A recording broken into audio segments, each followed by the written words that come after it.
Welcome to our programme once again.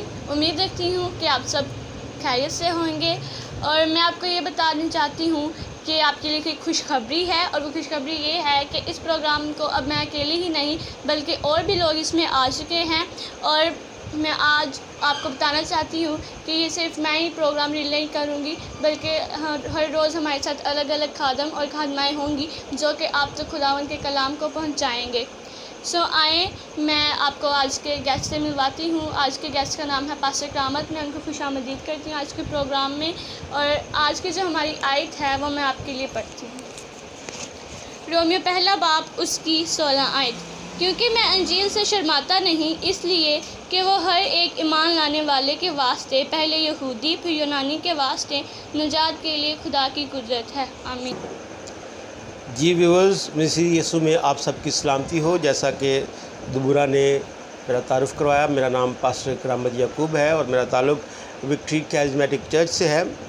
तो आज जो आयत बेटी दुबुरा ने आप सबके लिए पढ़ी है, उसके मुताबिक पौलुस रसूल रोमियो के नाम ख़त में ये लिखता है, क्योंकि मैं अंजील से शर्माता नहीं, इसलिए कि वो हर एक ईमान लाने वाले के वास्ते, पहले यहूदी फिर यूनानी के वास्ते निजात के लिए खुदा की कुदरत है।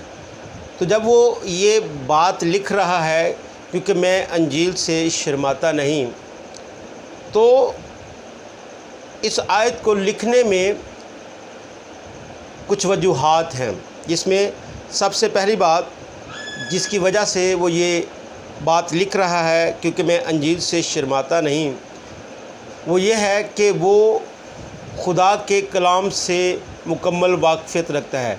वो बाइबल मुक़द्दस का एक अच्छा स्टूडेंट है, वो सुबह शाम बाइबल पढ़ने वाला है, इसीलिए उसको खुदा के वादे याद हैं। अगर हम खुदा के कलाम का मुताला करें तो यशायाह के सहीफ़े उसका 28 बाब और उसकी 16 आयत में लिखा है, इसलिए खुदावंद फरमाता है, देखो मैं सहून में बुनियाद के लिए एक पत्थर रखूँगा, आज़मुदा पत्थर, महकम बुनियाद के लिए कोने के सिरे का पत्थर, और जो कोई ईमान लाता है कायम रहेगा।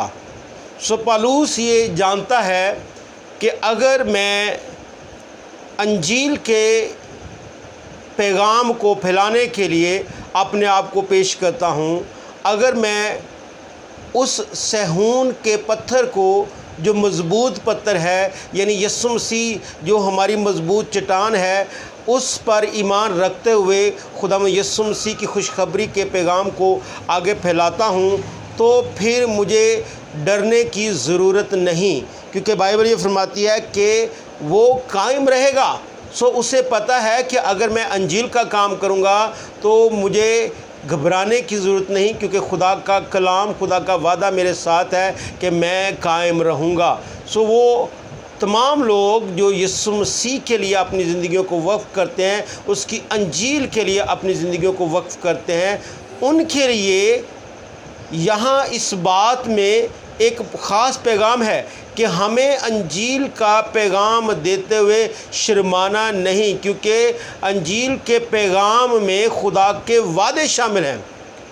अगर हम खुदा के पैगाम को, अंजील की खुशखबरी को लोगों तक पहुंचाना चाहते हैं, तो उसमें खुदा का वादा हमारे साथ है, खुदा की कुदरत हमारे साथ है, और वो हमें हमेशा जो है वो तक़वियत देगी। और उसमें जो अहम बात है जो मेरे और आपके लिए सीखने की है, वो ये है कि वो ये बात इसीलिए लिखता है क्योंकि वो खुदा के कलाम से वाकिफ़ है। आज बहुत सारे मसीह हैं जो मसीही होने का दावा तो करते हैं लेकिन बाइबल मुक़द्दस को नहीं पढ़ते। तो जो लोग बाइबल मुक़द्दस को नहीं पढ़ते वो खुदा के वादों को नहीं जान पाते। तो जो खुदा के वादों को नहीं जानते वो ज़्यादातर अंजील के पैगाम को सुनाने में शर्म महसूस करते हैं, अंजील के पैगाम को हासिल करने में शर्म महसूस करते हैं, क्योंकि वो खुदा के वादों से ना वाकिफ़ हैं। इसलिए पहली बात जो आज इस आयत के ज़रिया से मैं आप सब तक पहुंचाना चाहता हूं कि हमें खुदा के कलाम को हर रोज़ पढ़ना है, हमें हर रोज़ बाइबल मुक़द्दस को पढ़ना है, ताकि हम खुदा के वादों से वाक़फ़ियत हासिल कर सकें। दूसरी चीज़, जिसके लिए वो ये अल्फाज लिखता है कि मैं अंजील से नहीं शर्माता, चूँकि वो यहूदी पस मंज़र से ताल्लुक़ रखता है, उसका बैकग्राउंड जो है वो यहूदी है, और वो जानता है कि यहूदी अरसा दराज से एक मसीह का इंतज़ार कर रहे थे। और जब यीशु मसीह इस दुनिया में आए तो उन्होंने अपने मोजज़ात के ज़रिया से और अपनी तालीमात के ज़रिया से उस एरिए में यहूदियों के दरमियान बहुत सारे काम किए, तालीमात दी और बताया कि जो आने वाला मसीह था वो मैं ही हूँ। लेकिन यीशु मसीह की सलीबी मौत और फिर जिस तरह से ये सलीबी मौत दी गई वो यहूदियों के लिए जो है वो ज़िल्लत का निशान थी, यहूदियों के लिए जो वो शर्मिंदगी का बाइस थी। इसलिए जो यहूदियों में से मसीह यस्सु को कबूल करते थे वो ज़्यादातर ज़ाहिरन अपने ईमान का इकरार करने से शर्माते थे।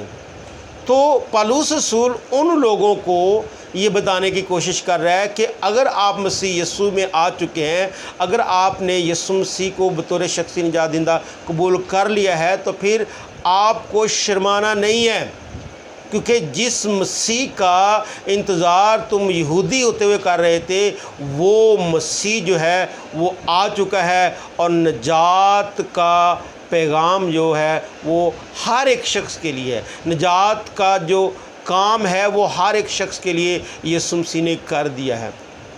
और दूसरी बात जो इसमें लिखता है कि निजात जो है वो सब यहूदियों और फिर यूनानियों के लिए खुदा की कुदरत है। अब इस बात को भी समझना ज़रूरी है कि यहूदी जो हैं वो ये बात समझते थे कि निजात यहूदियों में से आएगी और यहूदियों के लिए होगी, और इसके अलावा वो किसी कौम को भी, यहूदी कौम जो है वो किसी कौम को भी निजात का हकदार नहीं समझती थी।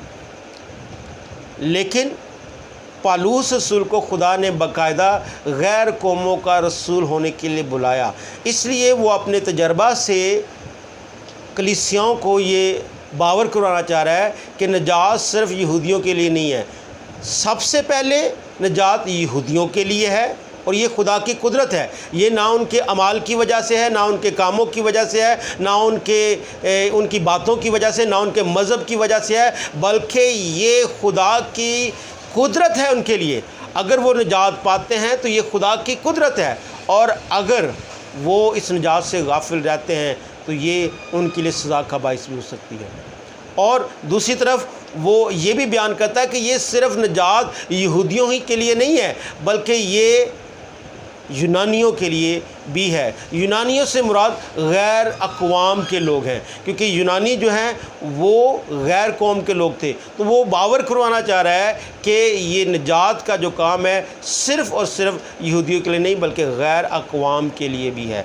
इसलिए मेरे अज़ीज़ों, ये आयत जो है या ये जो आयत है हमें ये सिखाती है कि हमें जो है इन बातों को याद रखना है। बहुत सारे लोग हैं जो आज ये समझते हैं कि हम चूँकि ईमानदार हैं, हम चूँकि मसीह हो चुके हैं और निजात का काम जो है वो हमारी ज़िंदगी में मुकम्मल है, इसलिए दूसरे लोगों तक जब निजात का पैगाम जाता है तो वो शायद इसको खुशी से कबूल नहीं करते। लेकिन मुझे और आपको याद रखना है कि मसीह यस्सु जो है वो पूरी दुनिया के लिए हुआ। मुकाशवा की किताब उसका 5वां बाब उसकी 9वीं आयत में लिखा है कि उसने ज़िबा होकर हर एक कौम, हर एक उम्मत, अहले ज़ुबान में से अपने लिए लोगों को ख़रीद लिया। सो उसने अपने खून से तमाम दुनिया में से हर एक कौम, कबीला, अहले ज़ुबान में से लोगों को ख़रीदा है। इसलिए निजात का हक़ हर वो शख्स रखता है जो यीशु मसीह पर ईमान लाता है, और यही अंजील है। अंजील का मतलब खुशखबरी है। अंजील का पैगाम ही निजात का पैगाम है। अगर कोई शख्स निजात के इस पैगाम को समझता है तो वो खुदा के इस मंसूबे का हिस्सा है। सो इस आयत के ज़रिए खुदा का खादम पौलुस रसूल हमें ये सिखाना चाहता है, नंबर 1 कि हमें बाइबल मुक़द्दस के अच्छे स्टूडेंट बनना है, हमें हर रोज़ बाइबल पढ़ने वाला बनना है। दूसरी चीज़ कि हमें अंजील से शर्माना नहीं है। बाज़ औक़ात हम अपने ओहदे की वजह से, हम अपनी पोस्ट की वजह से, अपनी हैसियत की वजह से, या कभी कभार अपनी ज़िंदगी में कुछ चीज़ें जो है वो पूरी नहीं अगर हमारी होती, तो भी हम अंजील का पैगाम फैलाने से शर्माते हैं। लेकिन पौलुस हमें ये समझाने की कोशिश कर रहा है कि हमें शर्माना नहीं है। और दूसरी बात जो हमें इस बात की तरफ इशारा करती है कि निजात का मंसूबा तमाम इंसानों के लिए। अगर आज तक आप यीशु मसीह के इस निजात बख्श मंसूबे का हिस्सा नहीं बने, तो ये अंजील का पैगाम आपके लिए है। आपको अभी यीशु मसीह को कबूल करना है और अपनी ज़िंदगी उसे देनी है। और नंबर 2, अगर आप निजात याफ्ता हैं तो ये मत समझें कि सिर्फ़ निजात आपके लिए है, बल्कि आपके भाई को, आपकी बहन को, आपके पड़ोसी को, आपके रिश्तेदारों में से किसी को, हर वो शख्स जिसको आप समझते हैं कि वो निजात याफ्ता नहीं हो सकता, वो निजात पाने का हक़ रखता है। इसलिए मेरे अज़ीज़ों, हमें अपने रवैये को, अंजील को फैलाने के लिए दुरुस्त करना है। खुदा आप सबको बरकत दे। सो मेरे अजीज़ों, यकीनन हमने आज के कलाम के वसीला से बरकत पाई होगी। मैं पास्टर कामल को थैंक यू कहूँगी कि आप हमारे प्रोग्राम में आए और मेरे व्यूवर्स को और मुझे बहुत बरकत दी। और थैंक यू सो मच आपका ये वीडियो देखने के लिए। और इस वीडियो को अगर आपको अच्छी लगी तो इसको लाइक करें और सब्सक्राइब करें और शेयर करें ताकि और लोगों तक भी ये पैगाम पहुँच सके। Thank you.